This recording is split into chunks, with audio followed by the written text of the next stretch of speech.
C'est l'heure du tribunal de l'actualité sur les antennes de vos médias leaders, auditeurs et auditrices de la radio Watt FM sur la fréquence 100.7, téléspectateurs et téléspectatrices de Twi TV au numéro 264 sur le bouquet Canal Plus et sur la fréquence TNT du multiplex. Mesdames et messieurs, bonjour et bienvenue à la troisième audience du tribunal de l'actualité pour cette semaine. Vous le savez, comme à chaque audience, je suis accompagné par des juges au siège. Bonjour, juge Géoffroy Vara. Bonjour, président Kaboré. Bonjour, auditeurs et téléspectateurs. Pour cette troisième audience, le tribunal de l'actualité auditionne le professeur Romuald Kinda. Il est enseignant-chercheur à l'université Thomas Sankara et promoteur de l'Académie des investisseurs. Il est notre convoqué justement là-bas du tribunal ce matin et avec lui, il sera question de la bourse régionale des valeurs mobilières, fonctionnement, impact et conséquences. Bonjour et bienvenue au tribunal de l'actualité. Bonjour M. Kaboré, bonjour M. Vara. Et sur ce, je déclare ouverte cette troisième audience du tribunal de l'actualité avec l'étape des avant-propos.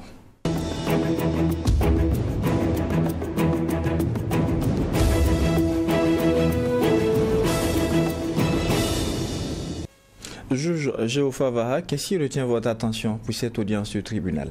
Oui, merci Président. Ce qui retient mon attention, c'est bien l'appel qui a été lancé le week-end dernier par le président ghanéen. J'étais à Addis Abeba concernant l'interopérabilité pour ce qui est de l'espace africain. On parle de téléphonie mobile et il appelle donc à ce qu'il y ait ces facilités-là d'appel entre pays et ce qui pourrait aller vers une diminution de coûts. Parce que n'oublions pas que quand on parle de la zone subsaharienne, c'est pas moins de 493 millions d'abonnés avec un taux de pénétration de 43%, ce qui est très important, mais les coûts en matière de communication continuent d'être vraiment exorbitants, surtout entre pays. Et l'interopérabilité, c'est un élément qui peut permettre, en tout cas, de soulager notamment les populations, étant entendu que l'on parle toujours de grands rassemblements et tout cela, et avec des vases communicants toujours plus forts entre ces pays-là. Et donc sur le numérique, ce sont des éléments qui devraient pouvoir se faire. Et il y a beaucoup d'exemples. Quand on prend le cas des pays comme la SADC, ils ont mis l'ONA en place, qui est un genre d'espace de réseau, de zone de réseau unique, qui permet donc pour les pays qui en sont membres de pouvoir avoir un genre d'interopérabilité qui soit assez intéressant. Et je pense que les pays d'Afrique de l'Est aussi y sont. Au niveau de la CEDEAO, l'un des exemples qu'on peut citer, c'est le Ghana, parce que c'est vrai que c'est le président ghanéen qui lance l'appel, mais il y a le Ghana et la Côte d'Ivoire qui ont signé aussi des accords dans ce sens-là. Les autres pays, même le Burkina Faso, sont en train de rentrer dans la danse, mais je pense que c'est très important. Je ne comprends pas pourquoi est-ce qu'on doit payer toujours plus cher parce qu'on appelle chez les voisins, alors qu'il y a des genres de conventions qui peuvent être signées et qui permettent de pouvoir baisser souvent ces coûts-là. Et je pense que ça n'est que bon pour les usagers, donc bon pour les consommateurs que nous sommes. Et pour moi, c'est un appel qui tombe à pic. Surtout quand on parle d'intégration, on parle d'une Afrique qui soit une Afrique unique et seule. Je pense que ça va aussi sur le plan du numérique et il y a des efforts à faire. Merci pour cet avant-propos. Juge Géoffroy Vara, bourse régionale des valeurs mobilières, fonctionnement, impact et conséquences. Voici le sujet retenu pour cette troisième audience du tribunal de l'actualité avec à la barre le professeur Romuald Kinda, enseignant-chercheur à l'université Thomas Sankara et promoteur de l'Académie des investisseurs. Question de généralité, professeur. Quand on dit Académie des investisseurs, à quoi cela renvoie? De quoi s'agit-il exactement? L'Académie des investisseurs, c'est une structure qui a été mise en place avec pour objectif d'accompagner les Burkinabés, donc d'accompagner les ménages, les salariés, les entrepreneurs, les chefs d'entreprise à améliorer leurs finances personnelles, notamment à travers l'investissement à la bourse BRVM. Donc ça, c'est véritablement le premier volet. Et comme nous sommes enseignants-chercheurs, il y a également un second volet que nous sommes en train de mettre en place et qui est de regarder, d'analyser l'effet de l'amélioration des finances personnelles sur la réduction de la pauvreté, sur l'amélioration des conditions de vie des populations. Juge Géoffroy Vara, le convoqué est à vous pour les questions de généralité ou de fond. on est déjà dans le sujet. Le commun des Burkinabés, le commun des citoyens qui ne maîtrisent pas un peu comment ces choses-là fonctionnent. Expliquez-nous un peu terre à terre. Quand on parle d'une bourse, ça fonctionne comment? Quels sont ceux qui y sont cotés? Comment se fait la question d'être coté? Quel est le process? Comment est-ce que le citoyen lambda il parvient à y avoir accès? Parce qu'on parle des marchés financiers, mais qui n'est pas un marché comme où vous et moi allons chaque jour et on a comme l'impression que c'est là-bas c'est plus libre, on va, on achète, on converse. Mais sur ce chapitre-là, il est un peu moins accessible, beaucoup plus difficile à comprendre pour les citoyens lambda. Comment ça fonctionne une bourse, le plus simplement du monde? Alors, la bourse, donc, merci M. Ba. Donc, la bourse, c'est un marché. Donc, certes, ce n'est pas un marché comme Rodoko, mais ça l'est quand même. Donc, c'est un marché où sont échangés, en fait, les titres financiers.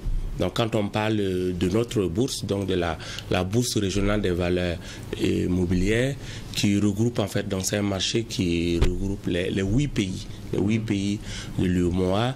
Donc, c'est un marché dans lequel vous allez avoir d'un côté les agents à capacité de financement.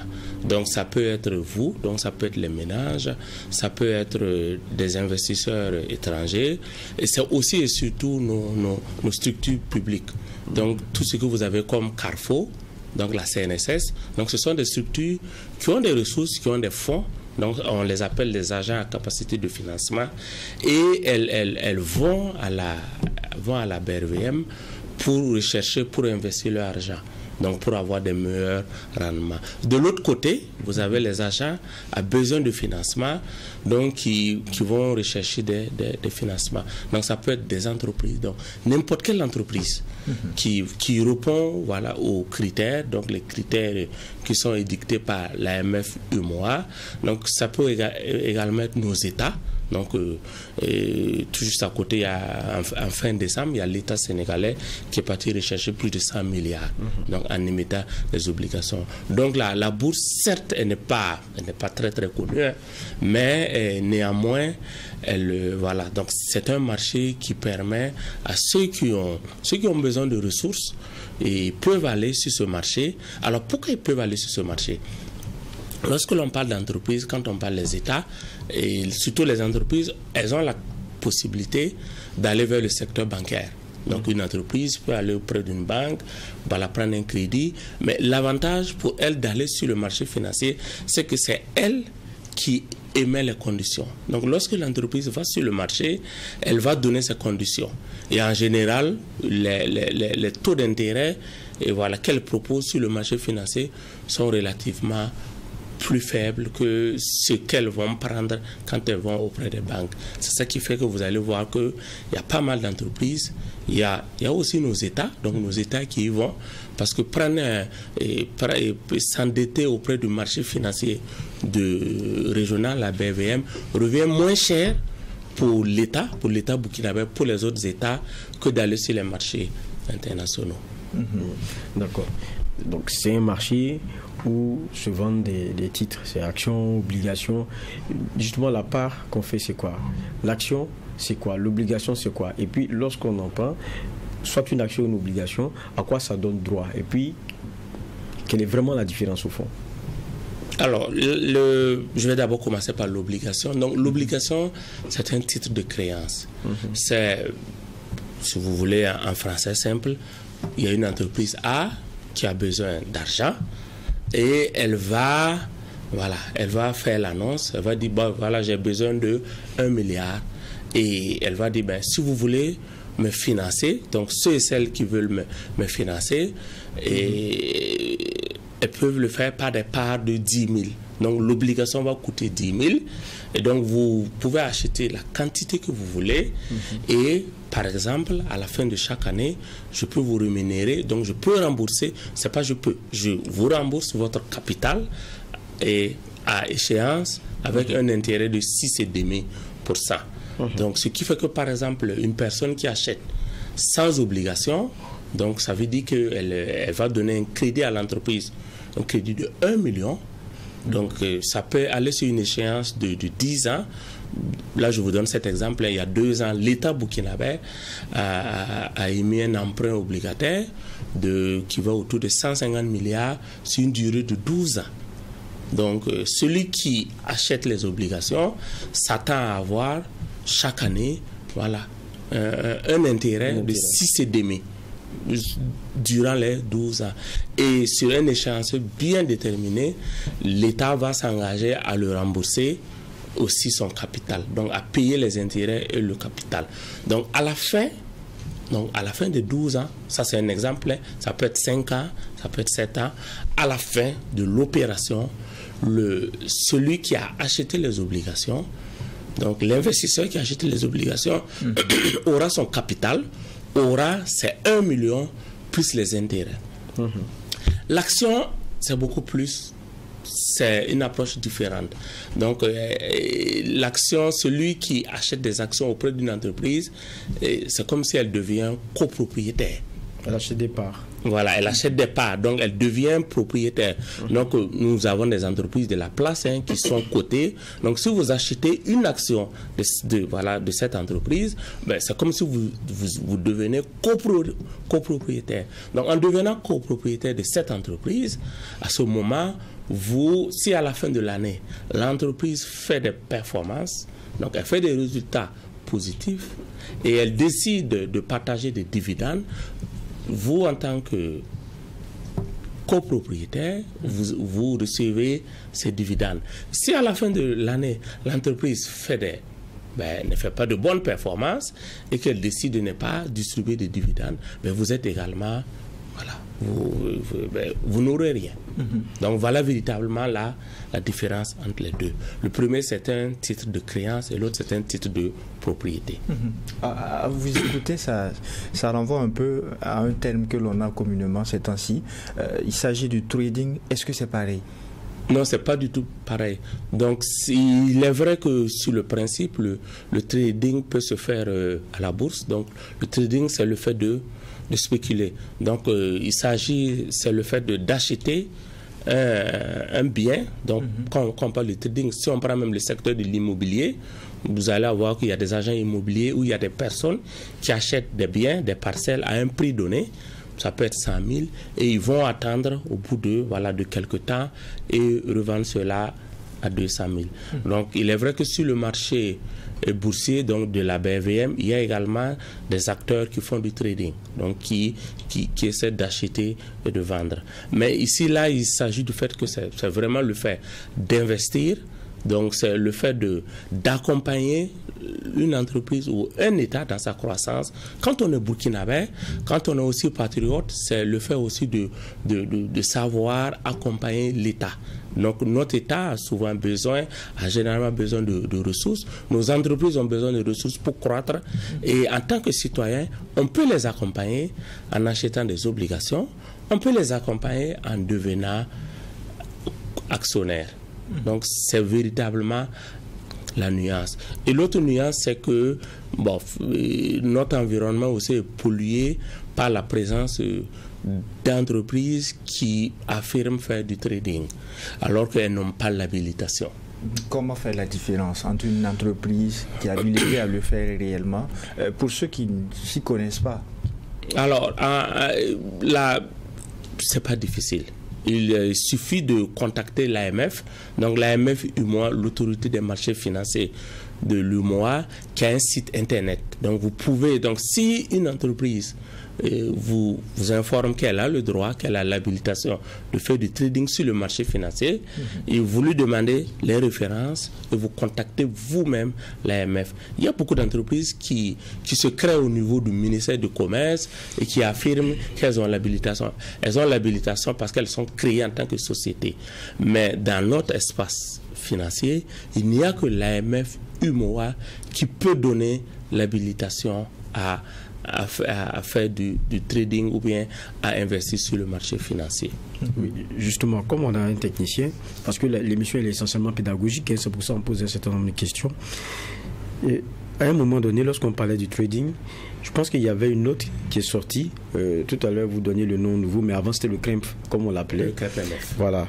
Et donc, qui a sorti la note qui disait que ceux qui sont habilités à collecter l'épargne sont bien définis. Je pense que c'est les banques et autres. Et donc, ces entreprises qu'on avait qui disaient faire du trading et qui collectaient l'épargne tombaient. En tout cas, il a été rappelé l'illégalité de leur activité. Expliquez-moi comment ça fonctionne, parce que on ne comprend pas. Il y a des traders qui peuvent se permettre cela, c'est encadré. Bon, pour d'autres, on dit vous ne pouvez pas venir collecter l'épargne des gens, même s'ils ont confiance en vous, pour aller faire des placements et tout. Expliquez-nous quelle est la logique qu'il y a derrière, quel est l'esprit de cette loi-là. La logique, c'est qu'au niveau de notre marché financier, vous avez parlé de le CREPMF, donc l'ex-CREPMF, le Conseil régional pour l'épargne publique et les marchés financiers, il est considéré comme le gendarme. Donc c'est le gendarme du marché financier. Et son rôle premier, c'est de protéger l'épargne des citoyens. Donc le CREPMF, donc l'ex-CREPMF, donc l'AMF UMOA, s'assure que n'importe qui ne puisse pas se lever pour aller collecter l'épargne publique. Vous savez, lorsqu'on décide de créer une entreprise, on peut la créer sous plusieurs statuts. Lorsqu'on décide de créer une entreprise et que l'on veut avoir des associés ou des actionnaires, vous pouvez contacter un avocat d'affaires. Donc c'est cet avocat d'affaires qui va vous proposer des actionnaires ou des co-actionnaires. Ou bien vous pouvez en fait vous-même, voilà, aborder des amis, des connaissances qui vont le faire. Donc dans notre zone, donc dans notre espace UMOA, il est totalement interdit, sauf en ayant eu l'accord de l'AMF UMOA, il est totalement interdit pour une entreprise ou une entité de sortir comme ça et de faire un appel à l'épargne publique. Donc il faut avoir l'autorisation. Pourquoi? Tout simplement parce qu'on veut protéger l'épargne. Vous savez, il y a eu un pays voisin, il y a à peine un an, je dis bien à peine un an, et il y a un individu qui est sorti affirmer qu'elle elle a demandé aux citoyens de lui donner l'argent qu'eux peuvent faire des affaires, et en l'espace de 3 mois il est arrivé à collecter et à fuir avec 25 milliards. 25 milliards. Donc 25 milliards de personnes qui étaient à la retraite, donc des personnes qui travaillaient. Donc les gens sont allés déposer leur argent. Donc véritablement, le rôle de l'AMF UMOA, et encore quelques années, il y a un autre pays côtier où c'est plus de 100 milliards qui se sont évaporés. Donc l'AMF essaie de protéger les citoyens, mais elle a aussi pour habitude de protéger aussi le système bancaire. Parce que ce sont des citoyens qui enlèvent, qui retirent leur argent des banques et qui vont placer dans des structures illégales. Alors, lorsqu'on parle de la BRVM, est-ce que c'est sans risque? La BRVM, déjà, c'est une structure légale. Donc, c'est une structure qui, l'année passée, a eu ses 25 ans. Donc, c'est une structure légale. Donc, sur ce côté, c'est une structure qui peut pas, qui ne disparaîtrait pas. Donc, elle a son siège à Abidjan. Elle a également des antennes, nationales dans chaque pays. Alors, je ne sais pas par contre si votre question de risque, c'est en termes des actifs que vous achetez. En termes d'investissement, lorsqu'on arrive à obtenir un certain nombre de parts côté bourse. Alors, je dirais que toute activité d'investissement a un risque. Il n'y a pas de risque zéro. Donc, il est important pour chaque acteur, quand il va sur le marché financier, donc quand il va à la BRVM, de se former avant d'y aller. Lorsque l'on prend déjà les obligations, parce que quand on parle en termes de risque, c'est est-ce qu'on peut perdre son capital, ou bien est-ce qu'on peut ne pas avoir son capital ou ses intérêts ou bien les dividendes. Sur le côté des obligations, l'entreprise ou bien l'État qui prend votre argent s'engage à vous rembourser. Quand il s'agit des obligations d'État, ce sont des obligations souveraines. L'État va vous rembourser. Il peut y avoir des cas où l'État n'arrive pas à rembourser. Bon, je ne le souhaite pas, mais supposons qu'il y a un météorite qui tombe sur un État et cet État se désagrège. Mais là, au moins, c'est sûr que vous n'allez pas avoir. Mais quand on enlève ces cas extrêmes qui sont peut-être jamais arrivés, voilà, sur la terre, les États qui s'engagent remboursent. Alors, au niveau des entreprises, quand on prend, si on reste vraiment dans le cadre de la BVM, il n'y a pas encore eu d'entreprise qui ait émise des obligations et qui n'est pas arrivée à rembourser. Alors, au niveau maintenant des actions, alors la caractéristique des actions, c'est que si vous investissez dans une entreprise qui s'améliore, elle va vous verser des dividendes. Et bien, si elle a des difficultés, c'est un peu plus compliqué. Mais de notre expérience, ou bien de l'expérience de la BVM qui a 25 ans, il n'y a pas encore eu une entreprise de la BVM qui a fait faillite. Donc, pour répondre à votre question, à ce stade, en tant qu'investissement, il y a du risque, mais quand même, on a un risque qui est très modéré au niveau de la BRVM. Juge Favara. Oui, c'est vrai que lorsqu'on dit souvent, on parle de la BRVM, on parle de ses performances, on dit que c'est un bon exemple. Je pense que c'est la 5e bourse, non, sur le continent. Oui. Voilà, parce qu'elle vient de dépasser celle kenyane. Exact. Voilà. Donc, souvent, on parle de ses performances, mais souvent, à tort ou à raison, hein, on a comme l'impression que quand on parle de performance, c'est beaucoup plus les pays anglophones. On se trompe? C'est vrai que juste avant, c'est l'Égypte, qui est 4e. Je pense que c'est peut-être lié à la culture. Ce que vous dites est juste. C'est peut-être lié à la culture boursière. Quand vous prenez la BRVM, déjà, quand vous prenez notre zone, c'est environ 125 millions d'habitants, la zone UEMOA. Et quand vous prenez la BVM, c'est plus ou moins autour de 175 000 comptes titres. Donc vous vous rendez compte que globalement, on est sur du 0,1%. Donc globalement, il y a environ 0,1% des citoyens de l'UEMOA qui investissent à la BVM. Donc ça montre déjà que c'est une entité qui est peu connue. Au-delà de ça, quand on va au-delà de nos pays, la bourse, c'est quelque chose qui est vraiment peu connu dans le système francophone. Donc cela peut expliquer le fait que c'est vraiment méconnu. Et quand on vient au Burkina, si je compare par exemple avec la Côte d'Ivoire, il y a quelques années, j'étais à Abidjan. Vous allez voir à Abidjan la vendeuse de beignets, la vendeuse de galettes, et qui a des actions à la BRVM. Mais au Burkina Faso, vous allez même voir des cadres qui ne sont même pas au courant ou bien même qui s'en méfient. Mais pourquoi? C'est vous qui ne faites pas le job ou bien c'est quoi? Ah non, ça c'est pas notre job. Hein? Ça, je pense que plus sérieusement, nous avons cette chance d'avoir cette double casquette. Donc on a la casquette d'enseignant-chercheur et qui fait que à l'université, dans les instituts de la place, nous enseignons le cours de marché financier. Donc aux étudiants, que ce soit en licence ou en master. Donc, durant tout ce temps, dans la deuxième casquette, c'est que nous sommes nous-mêmes investisseurs à la BVM. Donc, ça fait 12 ans qu'à titre individuel, que nous investissons. Et nous avons constaté au fil du temps que il y a même des gestionnaires de comptes bancaires, il y a des cadres de banque. Ça, c'est durant nos cours que nous donnions. On a constaté qu'il y a des cadres de banque qui ne s'y connaissaient pas.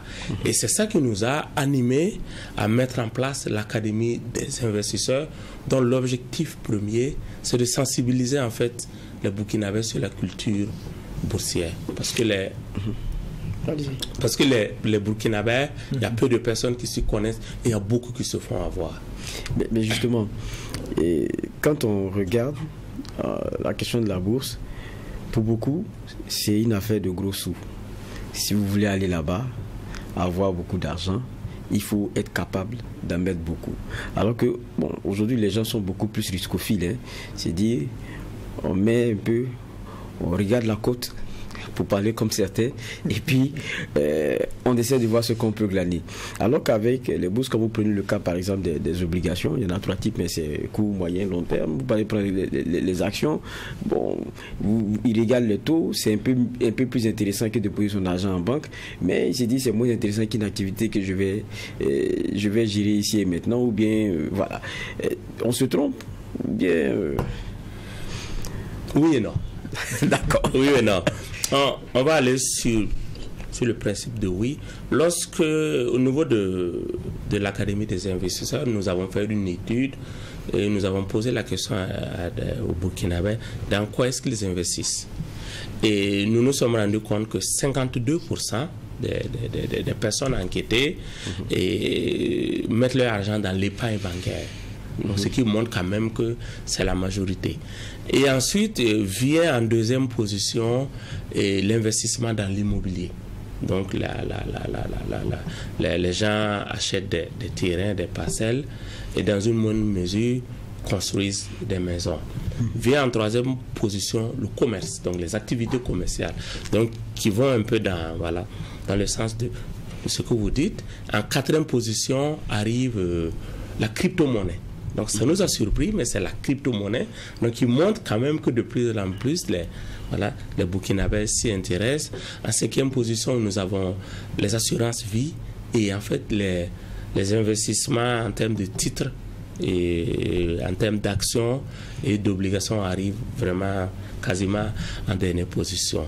Alors il y a quand même une nuance à faire entre les activités de commerce que nous faisons, en ce sens que ce sont des activités en temps plein.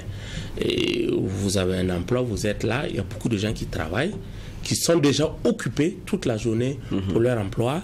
Si vous décidez de faire une autre activité, ben ça va nécessiter soit de mal faire votre travail au boulot, ce qui est inconcevable sur le plan moral et éthique, ou bien soit de trouver du temps ailleurs pour pouvoir faire vos activités.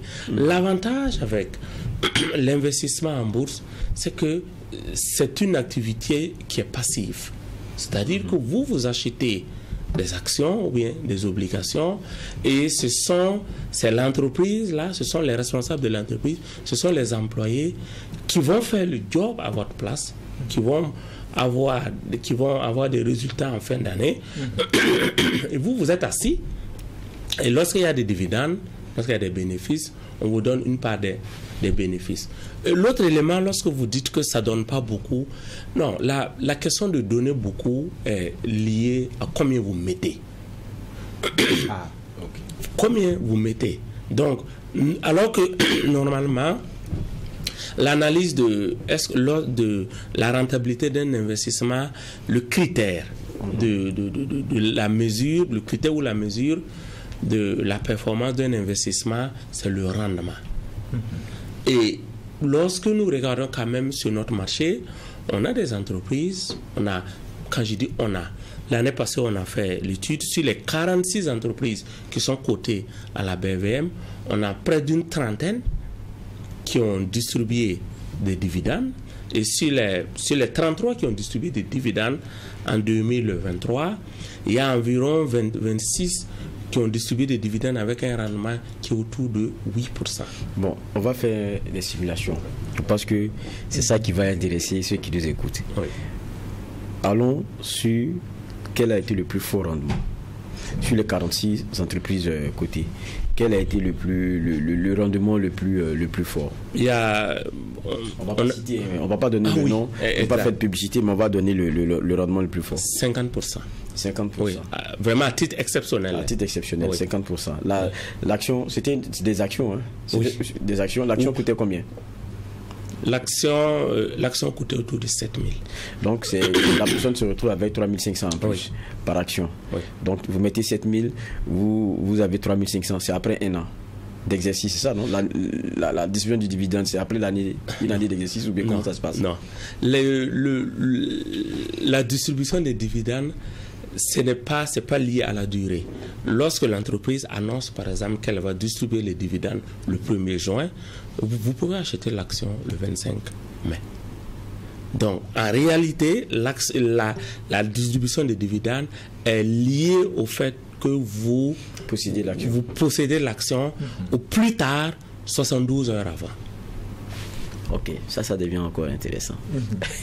Exact. Donc, ce qui montre qu'une personne qui est stratégique, par exemple, peut décider de laisser son argent un compte d'épargne, et puis, pourquoi pas, à l'approche, voilà, elle achète les dividendes, les actions, elle bénéficie de ces dividendes, et si elle veut, quelque temps après, elle peut ressortir et aller faire autre chose. Donc, vraiment, les dividendes sont liés, c'est le droit de propriété, au plus tard à 72 heures.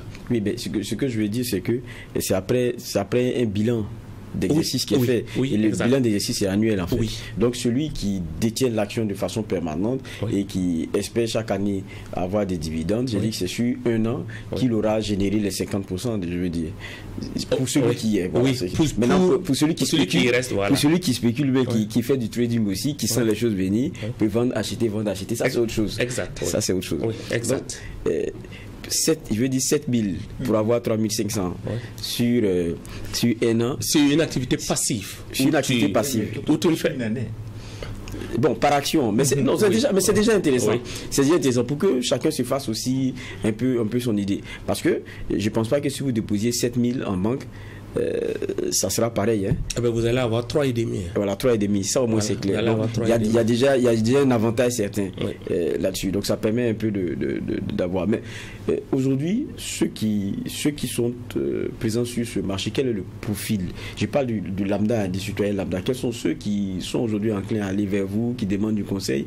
Est-ce que ça devient de plus en plus c'est accru? Il y a un intérêt qui est en train de se forger là-dessus? Oui, il y a un intérêt au niveau du Burkina Faso. Lors de nos formations, en fait, nous avons un public qui ouagalais, mais nous avons un public qui, voilà, soit des gens qui sont en province, nous avons de la diaspora. Donc, on a de plus en plus des personnes qui résident aux États-Unis, en France, au Canada, parce que sur ces marchés, les rendements sont beaucoup plus faibles. Maintenant, concrètement, je prends, vous disiez, ménagère par exemple, qui ne voit pas trop comment ça fonctionne, mais elle s'est dit, bon, cette affaire-là, je vais essayer, on ne sait jamais.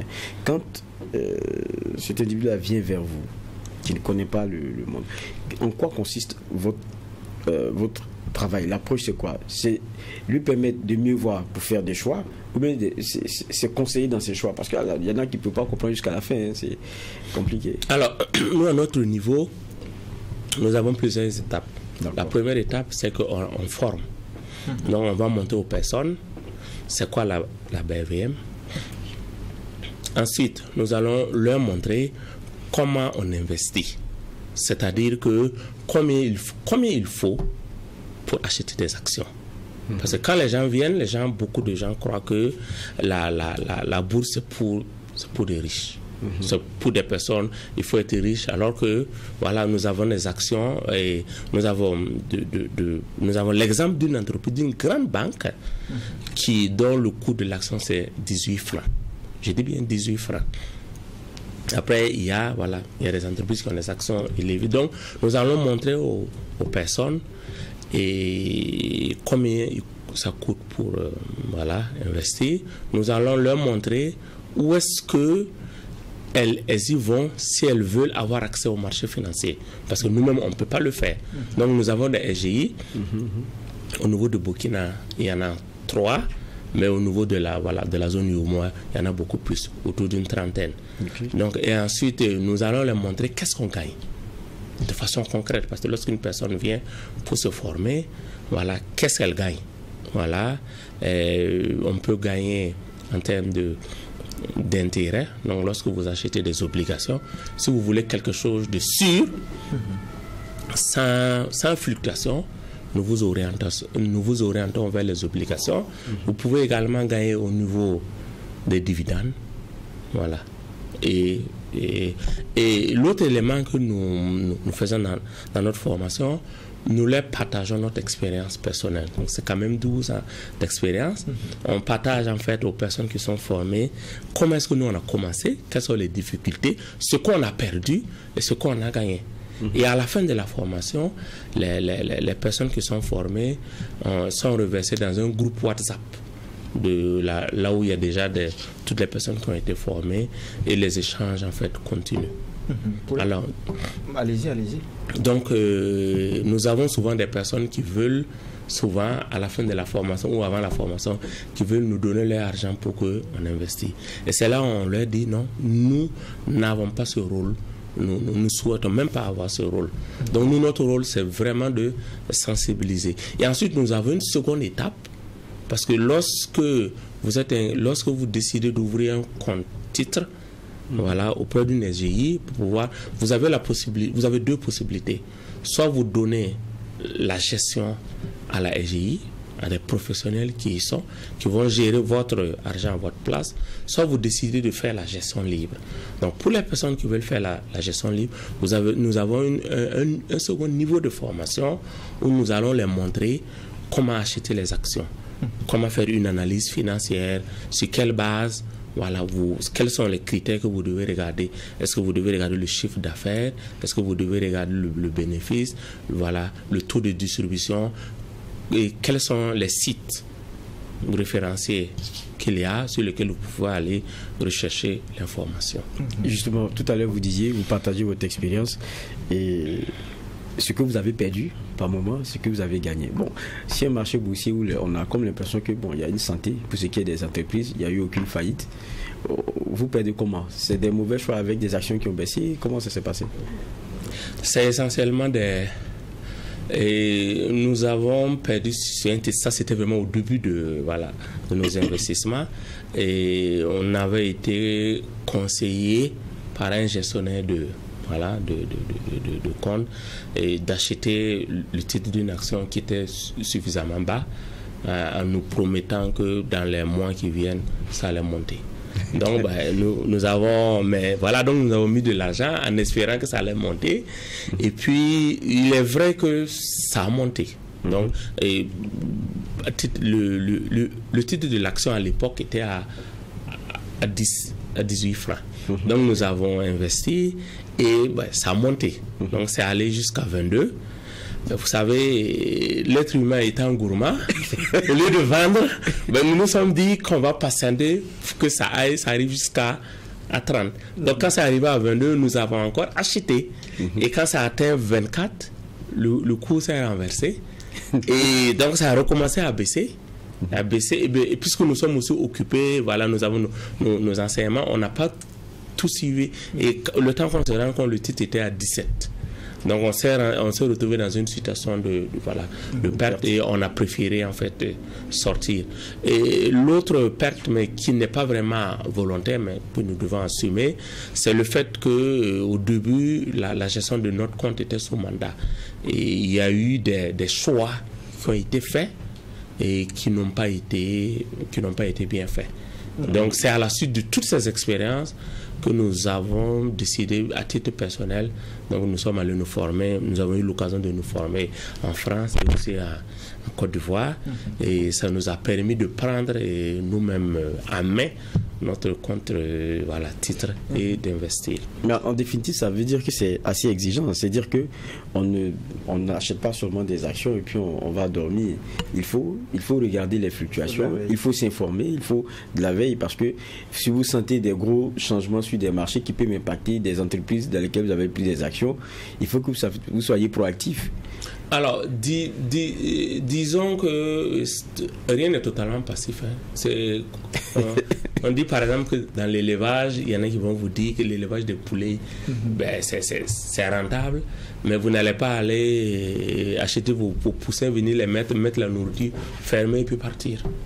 Là, vous allez venir trouver vos poussins qui sont morts au bout d'un mois, au bout même de quelques jours. Donc, il est vrai que, les achats se font, mais il faut de temps en temps suivre. Mais au niveau de la bourse, nous invitons ceux qui veulent y aller à identifier leur profil.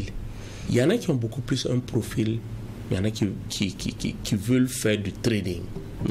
Et à ce moment, nous leur disons, attention, c'est véritablement à vous de voir, est-ce que votre métier, est-ce que votre emploi du temps vous permet d'être à tout moment connecté devant votre ordinateur. Nous, personnellement, nous déconseillons. Et ensuite, il y a ceux qui sont là pour un investissement à long terme. Donc, pour ces personnes qui sont là pour un investissement à long terme, elles vont également prendre la formation niveau 2. Donc, nous allons les montrer ben voilà, comment suivre les entreprises. Et le suivi des entreprises, ce n'est pas un suivi journalier. Au niveau de la BVM, les entreprises publient leurs résultats chaque trimestre. Donc en général, vous pouvez chaque 3 mois, lorsque l'entreprise publie les résultats, vous pouvez également et refaire votre analyse. Mais au-delà de ça, si vous investissez dans une entreprise et que vous entendez dans la presse qu'il y a eu des grèves dans cette entreprise, ben c'est à vous de rapidement voir est-ce que cette grève va durer, quel impact ça peut avoir sur vos performances en fait. C'est les performances de votre entreprise. Une grève peut avoir un impact direct sur le cours de la bourse pour une entreprise. Ben oui. S'il y a une grève, si vous avez une grève où les employés réclament une augmentation de salaire de 10, 15, 20, 50% et que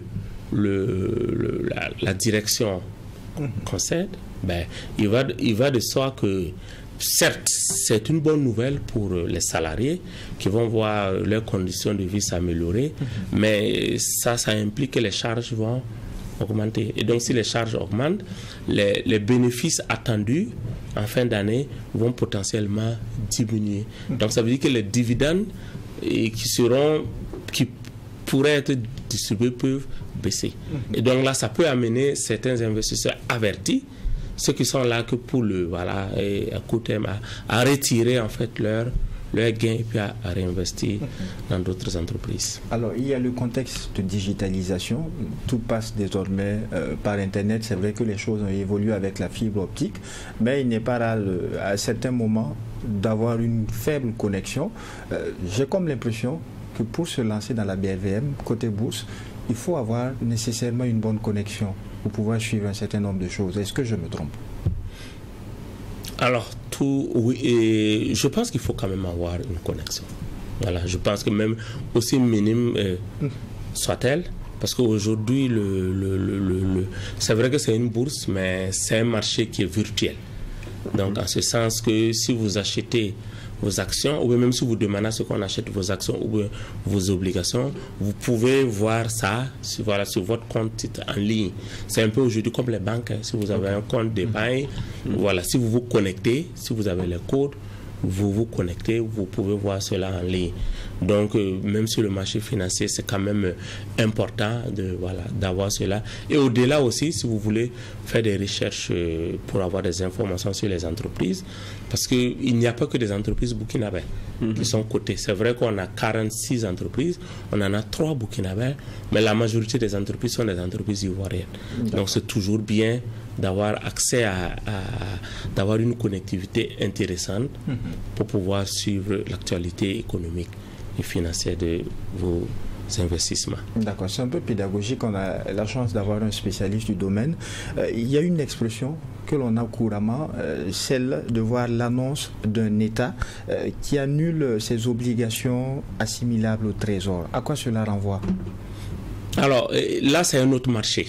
Okay. En fait, quand on prend le marché financier de l'UEMOA, à l'intérieur, il y a plusieurs marchés. Donc, il y a la BRVM. Donc là, c'est vraiment un marché qui est beaucoup plus orienté sur les obligations de moyen et long terme et puis aussi sur les actions. On a le marché des titres publics, donc c'est de ça vous parlez, qui est uniquement ouvert aux États qui veulent avoir des financements à court terme. Donc vous savez, les États souvent ils peuvent aller rechercher des financements pour 3 mois, pour 6 mois, pour 1 an, pour 2 ans. En tout cas, c'est sur véritablement une période courte en moyenne, période. Donc c'est sur ce marché-là que on parle des obligations du trésor, les titres assimilables. Alors, si on revient un peu dans ce que vous venez de dire, je pense que c'est arrivé il y a quelques jours. Je pense que l'État burkinabè a dû retirer à la dernière minute une demande de financement. Elle n'a pas communiqué sur la raison, mais on peut peut-être lier de s'inquiéter. De quoi? Par rapport à ce retrait subit sans information précise. A priori, non. Je pense que selon les rumeurs, ça pourrait être lié au retrait des pays de l'AES, de la CEDEAO. Ça a probablement créé une panique. Mais je pense que quelque temps après, on a le ministre de l'économie du Burkina qui est sorti, rassurer les investisseurs que le Burkina Faso ne va pas quitter en fait l'UEMOA. D'accord. Justement, vous avez ouvert la brèche de l'autre volet de ma question. C'est aussi ce contexte où le Burkina, le Mali, le Niger se sont retirés de la CEDEAO. Pour le moment, il n'est pas question d'un retrait de l'UEMOA. Est-ce que si cela arrivait, cela aurait un impact au niveau de la bourse régionale de valeurs immobilières? Tout va dépendre des conditions de négociation. Je pense que quand vous voyez le Brexit, la Grande-Bretagne a quitté l'Union européenne, mais elle a quand même négocié des accords. Donc, je pense que nous n'en sommes pas là, mais je pense que si ça arrive, si nous décidons de quitter l'UEMOA, il va sans dire que nous allons, si nous ne négocions pas des accords, des accords bilatéraux, il va sans dire que nous allons quitter de facto en fait la BRVM et toutes les institutions. Ça veut dire que si on quitte l'UEMOA, on ne va plus utiliser le franc CFA et nous n'allons plus avoir accès à la BRVM parce que nos entreprises qui sont à la BRVM, elles seront exclues. Mais je ne pense pas que c'est pas pour autant que un investisseur, par exemple, qui investit dans les entreprises burkinabées va perdre quelque chose. Je pense que tout va dépendre des accords qui ont été faits. Même si une entreprise burkinabé, malienne ou nigérienne quitte la BRVM, même si vous êtes un actionnaire, vous restez toujours actionnaire de cette entreprise qui va continuer à produire. Et je pense également l'autre élément, probablement il y aura des facilités qui pourront permettre aux investisseurs, s'ils veulent vendre leurs titres, et réinvestir dans d'autres entreprises. Mais nous restons toujours calmes, en ce sens que nos autorités, en tout cas burkinabées et maliennes, rassurent qu'elles ne vont pas quitter l'UEMOA. D'accord. Jules Favara. Oui, parlons justement du caractère dynamique de la bourse elle-même. On voit ces 46 entreprises cotées. Je dis que c'était 5e place boursière du continent. Et je pense qu'on doit ça aussi à la capitalisation de Orange Côte d'Ivoire 2022. Maintenant, pourquoi 46 ? On se dit que on a un espace qui bouge quand même. C'est quoi ? C'est des entreprises qui réussissent à aller se positionner sur un marché financier qui peut leur faire du bien parce que ça permet de changer de cap. On l'a vu avec une entreprise bancaire ici qui a fait sa capitalisation. Aujourd'hui, elle est en santé et elle continue son expansion dans la sous-région. Mais pourquoi est-ce qu'on a comme l'impression que ça n'intéresse pas forcément ceux qui pouvaient quand même toujours être cotés ? En tout cas, la question est bien posée. Je pense que les autorités de la BRVM peut-être seraient mieux habilitées à répondre. Mais je pense qu'il y a peut-être une culture boursière. Lorsque vous prenez la Côte d'Ivoire qui a la majorité des entreprises qui sont cotées, il y a une entreprise ivoirienne, celle qui produit l'eau, donc l'équivalent de celle que nous avons ici. Elle est cotée à la BRVM. Elle permet aux citoyens ivoiriens d'être actionnaires, d'avoir des dividendes et de payer leurs factures. La société d'électricité, la plus grande société d'électricité de Côte d'Ivoire, est liée également. Donc, je pense que là-bas, il y a beaucoup plus une culture où l'État oblige, incite en fait les entreprises à y aller. Quand vous parlez de l'entrée de Orange, du groupe Orange, Côte d'Ivoire qui est rentré en fin 2022, c'est lié à la volonté de l'État ivoirien. L'État ivoirien en fait voulait vendre ses parts. Et donc elle voulait réduire ses parts et elle a décidé de vendre ses parts aux citoyens ivoiriens à travers la BRVM. Donc si vous voulez, c'est un peu le principe premier de la BRVM, c'est en fait l'actionnariat populaire. C'est de permettre à tous les citoyens de participer. Donc au niveau du Burkina, je pense que c'est vrai qu'actuellement nous sommes dans un contexte sécuritaire qui fait que les autorités vraiment ont des objectifs qui sont beaucoup plus autres.